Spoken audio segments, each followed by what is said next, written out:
Hello viewers, দেখো তোমাদের 4.1 অনুশীলনী সৃজনশীল 22 নম্বর এই অঙ্কটা কি বলা হয়েছে, এক্স এর মান নির্ণয় করো। আর এখানে দেওয়া আছে এক্স ইকুয়াল টু 80 দেওয়া আছে।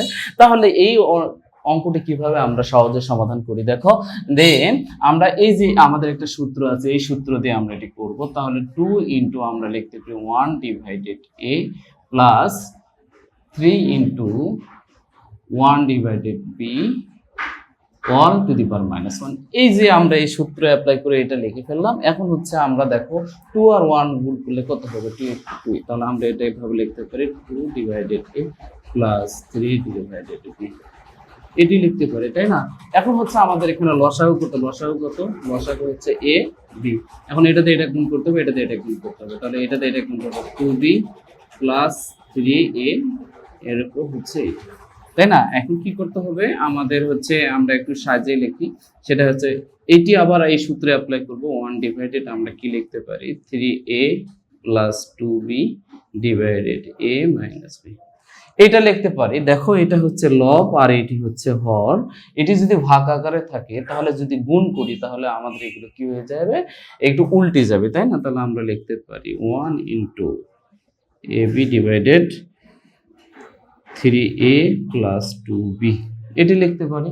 1 এর সাথে যদি আমরা এটা গুণ করি তাহলে কত হবে আমাদের ab divided 3a plus 2b, এটি হলো অ্যান্সার।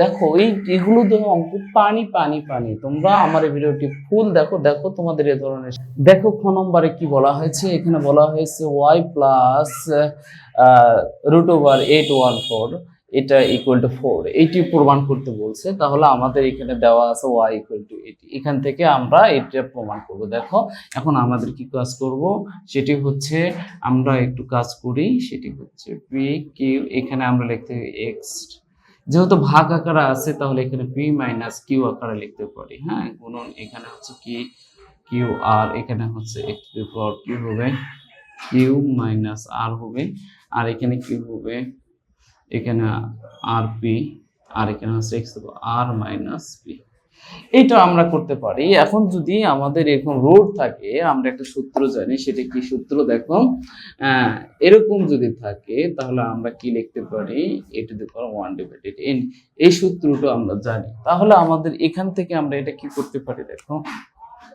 x টু দি পাওয়ার আমরা এখানে p minus q divided p q লিখতে পারি, গুণন এখানে কি লিখতে পারি x টু দি পাওয়ার হচ্ছে q minus r divided q r লিখতে পারি, গুণন এখানে কি লিখতে পারি r minus p x two the power divided এখানে হচ্ছে r p লিখতে পারি। ঠিক আছে, এখন হচ্ছে আমাদের এগুলো কি, এগুলো হচ্ছে যেহেতু গুণ আকারে আছে তাহলে আমাদের এগুলো কি করতে হবে, সূচকগুলো যোগ করে দিতে হবে। তাহলে 3টা x এর মধ্যে আমি একটা x লিখবো, আর এখানে p minus q divided p q, এখানে হচ্ছে কি q minus r divided q r, এখানে কি plus r minus p divided r p। ঠিক আছে, এখন আমাদের কি কাজ করতে হবে, এটা তো লসাগু করতে হবে। হ্যাঁ, তাহলে x ইন্টু আমরা কি করব, এখানে দেখো p q r ছাড়া কিছুই নাই, তাহলে p q r। এখন আমরা যদি এটা লসাগু করি, এখানে কি আছে p q আছে, r নাই, তাহলে আমরা এটা r দ্বারা গুণ করব। তাহলে p মাইনাস q প্লাস এখানে কি আছে q r আছে, p নাই, তাহলে আমরা এখানে p ইন্টু আমরা লিখতে পারি q মাইনাস r, এটি লিখবো, প্লাস এখানে কি করব আর পি আছে কিউ নাই, তাহলে আমরা কিউ দ্বারা এটা গুণ করে দেব। তাহলে এখানে আর মাইনাস পি, এটি করলাম।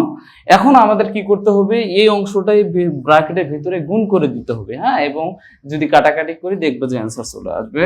তাহলে আমরা এখানে কি করব, এক্স টু দি পাওয়ার এখানে কি আসলো পি কিউ আর, আর এখানে এটার সাথে এটা গুণ করলে P R minus Q R, plus এখানে কি আছে পি কিউ, এখানে কি আছে মাইনাস পি আর, প্লাস এখানে কি আছে কিউ আর, আর এখানে হচ্ছে মাইনাস পি কিউ, এটি আসতেছে।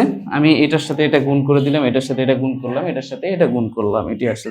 তাহলে দেখো plus P R minus P R কাটা, minus Q R plus Q R কাটা, plus P Q minus Q কাটা। তাহলে আমরা দেখতে পাচ্ছি এখানে এক্স টু দি পাওয়ার এখানে 0 ভাগ p পি কিউ আর এর মানে হচ্ছে x two the power 0 equal to 1। অর্থাৎ আমরা y ইকুয়াল টু কত পেলাম, অর্থাৎ আমরা y ইকুয়াল টু পেলাম হচ্ছে 1। এখন আমাদের এই অংশটি লেফট হ্যান্ড সাইডে কি আছে, লেফট হ্যান্ড সাইডে আছে y plus root over 4 root over 8 1। তাহলে আমরা কি লিখতে পারি, 8 1 মানে 3 এর উপর 4 যদি, তাহলে 8 1 হবে। তাহলে y এর মান 1 আর এখানে আসছে আমরা 3 এর উপর 4। হ্যাঁ, আর হচ্ছে আমাদের এই যে অংশটি এই সূত্র অনুসারে আমরা লিখতে পারি 4 4 4 কাটা, তাহলে হচ্ছে 1 প্লাস 3 ইকুয়াল টু 4। এটি হচ্ছে শুট, এটি হচ্ছে দেখো রাইট নম্বর, এটা হচ্ছে রাইট হ্যান্ড সাইড। দেখো গ নম্বর এই অঙ্কটি কত সহজে করা যায়, ভিডিওটি ফুল দেখো। দেখো এখানে কি হয়েছে, দেখাও যে y ভাগ z ইকুয়াল টু 25 এবং দেওয়া আছে z ইকুয়াল টু এটা, এবং খতে আমরা y ইকুয়াল টু 1 পেয়েছি। এখন আমরা z এর মানটি বার করব। দেখো আমরা এখান থেকে কি করতে পারি, তাহলে আমরা লিখব 5 two the power m plus 1 divided, যেহেতু পাওয়ারে গুণ হয় সেক্ষেত্রে আমরা এটা গুণ করে দিব, 5 two the power m square minus m হচ্ছে, হ্যাঁ, ভাগ এখানে কি আসতেছে 25 আছে, তাহলে 5 এর উপর স্কয়ার দিলে আমরা 25 লিখতে পারি। তাহলে 5 এর উপর স্কয়ার, এখানে হচ্ছে m প্লাস 1 ডিভাইডেড, এখানে দেখো ইনটু আমরা কি পাওয়ারে গুণ হয়ে যাবে, a স্কয়ার মাইনাস b স্কয়ারের সূত্র পড়েছে a plus b into a minus b, এটা a plus b into a minus b। তাহলে আমরা লিখতে পারি 5 m স্কয়ার মাইনাস 1। এখন হচ্ছে আমাদের যেটি করতে হবে, তো ভাগ আকারে থাকলে কি হবে, সূচকগুলো বা পাওয়ারগুলো কি হয়ে যাবে, বিয়োগ হয়ে যাবে। তাহলে হচ্ছে 5 এখানে হচ্ছে m প্লাস 1, এটা ভাগ আকারে আছে, তাহলে মাইনাস m স্কয়ার, এখানে মাইনাস আছে, তাহলে মাইনাস মাইনাসে কি হবে, প্লাস হবে m।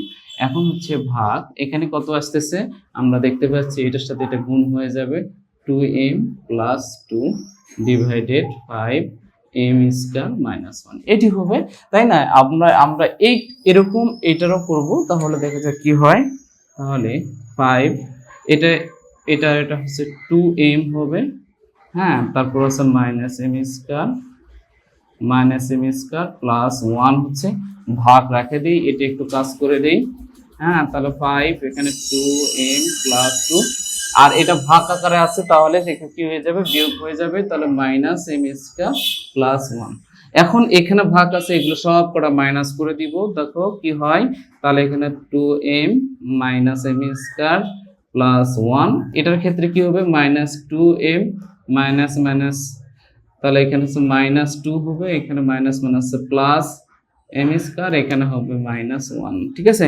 এখন আমরা একটু কাটাকাটি করি, প্লাস 2m, এটা কেটে যাচ্ছে, এটা কেটে যাচ্ছে, হ্যাঁ, এটা কেটে যাচ্ছে, তাহলে এখানে থাকতেছে হচ্ছে মাইনাস 2, এটা আমরা লিখতে পারি কত, স্কয়ার, মানে হচ্ছে 1 ডিভাইডেড 25, এটি আসতেছে z এর মান। এখন হচ্ছে আমাদের এই অংশটির কাজ করব, হ্যাঁ, তাহলে হয়ে যাবে, দেখুন এখানে কি, তাহলে z এর মান কত, y এর মান হচ্ছে 1 ভাগ, আমরা এখানে z এর মান কত পাইছি, সেটা 1 ডিভাইডেড 25, হ্যাঁ, এখন 1 এটাকে আমরা যদি গুণ করি, তাহলে 25 ডিভাইডেড 1 1 কেটে 25, এটি হচ্ছে রাইট হ্যান্ড সাইড। দেখো এটা কত সহজেই প্রমাণ করা যায়, এটা হচ্ছে শুট। দেখতে পাচ্ছ কত সহজ, এই ধরনের সৃজনশীল তোমরা আরো পেতে আমার এই চ্যানেলটিকে সাবস্ক্রাইব করো, আমার পেজটিকে ফলো করবে। সবাই ভালো থাকবে, সুস্থ থাকবে, আসসালামু আলাইকুম।